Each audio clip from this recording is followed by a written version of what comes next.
life lived in the complex tapestry of Victorian England was one in which development and change were constant companions. The development of anesthesia allowed for more comfortable surgical treatments, and the discovery of germs was a major scientific breakthrough. The streets were choked with horse excrement, even for the rich, and societal norms were stifling. The convenience of transportation improved travel, but the streets were contaminated with horse dung. People had to get creative to make ends meet due to the extreme poverty and wide class divide. Everything from rearing mice and eating eels to selling hair was on the list of real problems. Envision a thriving Victorian market where vendors offer and purchase every imaginable item. Some of them are very knowledgeable about where to get human hair. Bids for the evaluation of economically challenged women's hair range from $100 to silk handkerchiefs, and the results are subsequently auctioned off. In order to continue with our mission, it is critical that you hit the subscribe button and like our video. Thank you so much. The auction is going to start soon. Snip, snip. Victorian era hairstyles were the most ornate and extravagant of all time. Exquisitely done, updos were the hairstyle of the wealthy, carrying on a trend that began in 17th century France.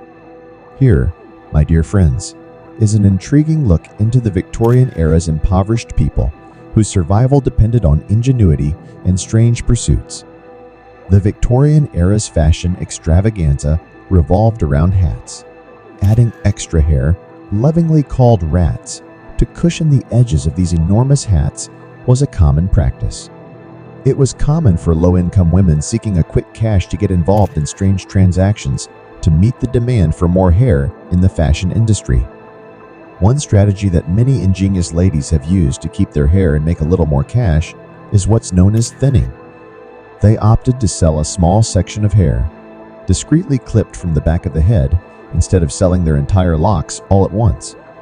The practice of thinning became commonplace, especially among the young women employed in British manufacturing. The truth is that it was a rundown enterprise. It was a steep uphill battle for the unborn to live a decent life in Victorian England. Particularly in city settings, this worked.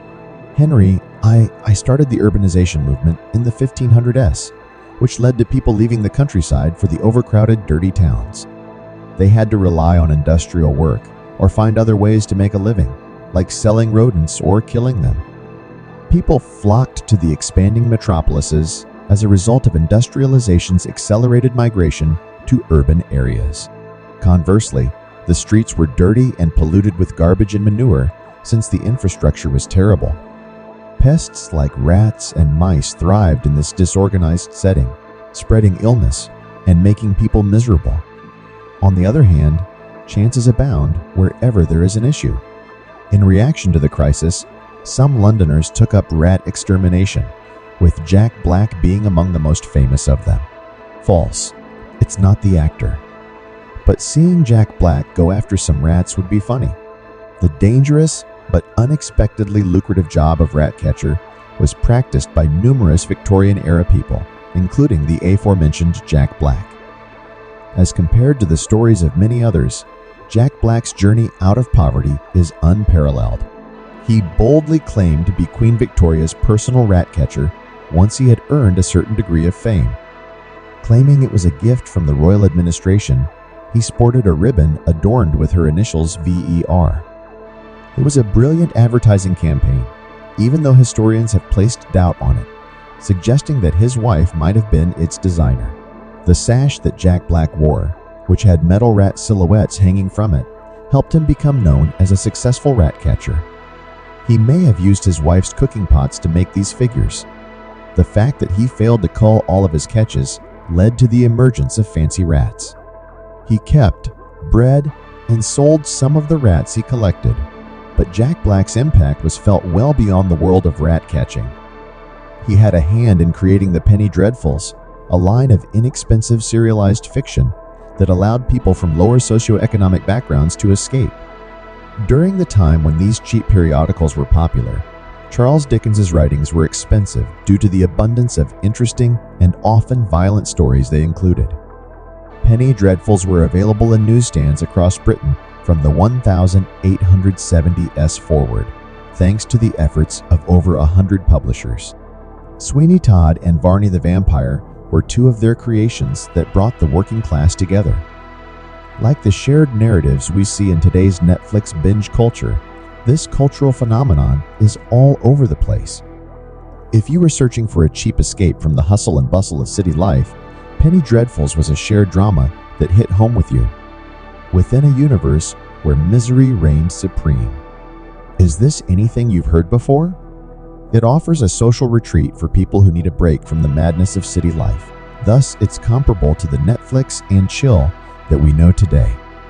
At the Victorian era, working conditions at factories were terrible. Children and other workers were subjected to a wide range of hazards and pollutants while working 14-hour days. One of these potentially dangerous compounds was phosphorus, which is a necessary ingredient in matches. In the 1830s, the first modern matches were made.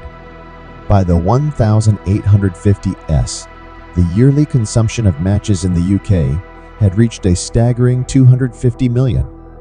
Bryant and May Match Company was founded in 1843 by Quakers William Bryant and Francis May to take advantage of the opportunity given by this growing industry. Approximately 5,000 people, mostly young people, women, and Irish immigrants, were employed by their East London factory by 1860. Their yearly production was 30 million boxes. Bryant and May were not required to follow the factory laws outlined in the Factory Acts, a set of statutes meant to regulate businesses and safeguard employees' rights. They were granted this exemption due to the fact that they were considered subcontractors. The women's meager wages had to cover the cost of their own supplies, including glue and brushes, because they were subcontractors. They had to pay fines for a number of infractions, such as having dirty feet and chatting too much. Phosphorus necrosis of the jaw was another consequence of the health dangers they faced when working with white phosphorus, a material known to be exceedingly harmful to humans. In the summer of 1888, discontent reached its peak. There was a walkout of more than 1,400 women because of Annie Besant's criticism. Parliament and the London Trades Council were alerted when, a few days later, the whole factory joined. Ultimately, Bryant and May were compelled to relent, leading to the end of fines and providing workers with relief from material costs. The strike was a watershed moment in labor history because it exposed the terrible truth of working conditions in the factories and led to improved worker protections. The Bryant and May strike led to the formation of the Matchmakers Union. When it came to worker collective organization, this union was an early trailblazer. Significant progress toward the goal of ensuring safe working conditions and appropriate compensation was made possible throughout the 20th century thanks to this historic event. Bread, potatoes, and sometimes spoiled meat made up the sad and boring diet of the poor in Victorian England. This leads us to the subject of the famines that plagued that era. The ease with which eel could be caught in the river contributed to its rapid rise in popularity, especially in London. Edamame and jellied eel were two of the numerous popular ways to prepare eel. However, it was in the winter of 1854-1855 when the notorious bread riots took place. Food was scarce and expensive because of the Crimean War in 1854 and the bad harvest in 1853. A lot of people fell into poverty, and it was worst in riverside areas like Bury and London's East End. The development of workhouses, which were infamous for the dreadful conditions they offered, was facilitated by the Poor Law Amendment Act of 1834. St. George in the East Workhouse's food shortage in February 1855 marked the apex and extreme point of the problem. Efforts to offer assistance were fruitless, leading to a stampede of desperate individuals plundering nearby bakeries. East and South London streets were engulfed in riots before the police stepped in. Bread riots were common occurrences. They weren't exceptional. In 1857, 1861, 1866, and 1867, they happened once more. Every epidemic highlighted the difficulties faced by a community reeling from the consequences of economic hardship, reflecting the terrible circumstances that the poor were compelled to endure. Please share your preferences for future historical periods in the comments area. Much obliged for your time. In order to see more historical tales like this one, hit that like button and subscribe.